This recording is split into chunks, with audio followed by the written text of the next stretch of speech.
Andy, defeat this afternoon and a really tough one to take in the circumstances. Yeah, really disappointed, really disappointed. I felt we were playing safe and just no real tempo first half. I felt we need to up the tempo. We've got to realise what we are, what sort of team we are. We're a high energy team that presses from the front. I felt we was not doing that. Wasn't creating enough pressure around their goal. And we just lacked quality, I felt. You know, and that was disappointing for me today. And then the two goals, just poor goals.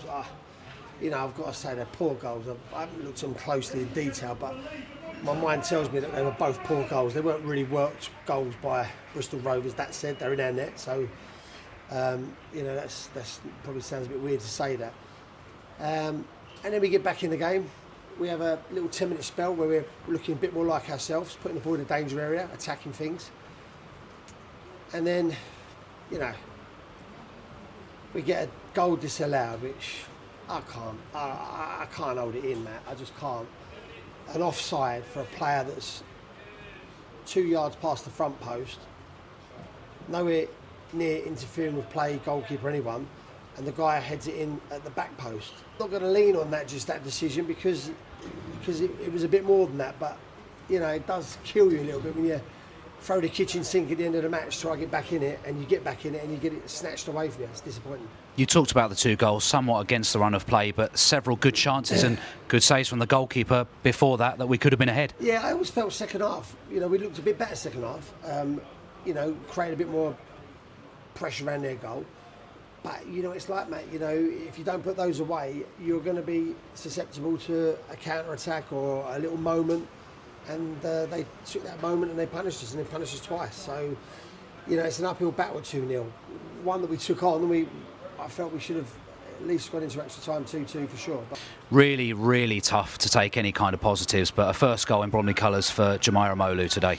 Yeah, good for him. I'm glad for him because he's been patient, he's waited, he's worked hard, and he's come on and he's scored a goal for us. So hopefully that sort of kick-starts him a little bit. That's a positive.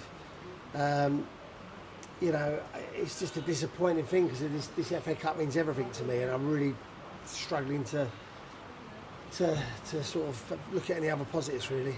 Something else you had to contend with today, bringing on Ben Thompson. 3 minutes later, he comes off injured. How is he? Obviously not an ideal situation. Yeah, not great, not great. I will wait to see what the assessment is on that, you know, tomorrow or Monday. So that wasn't great. That was, you know, a shame. You know, we just can't seem to get this consistency going at the moment, and it's frustrating me a little bit. It really is.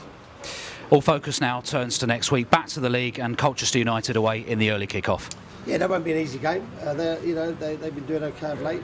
It'll be a spicy affair. We've got to go there and make sure we're ready to, you know, start getting our mind on this league campaign and make sure that, you know, if there's a positive at the FA Cup, and I don't think this is a positive, that we haven't got no distractions of this, like Newcastle last year, which I'm quite sad to say. So we've got to concentrate on the league. We've got to make sure we get something out of this league campaign. Andy, thank you for your time. Cheers.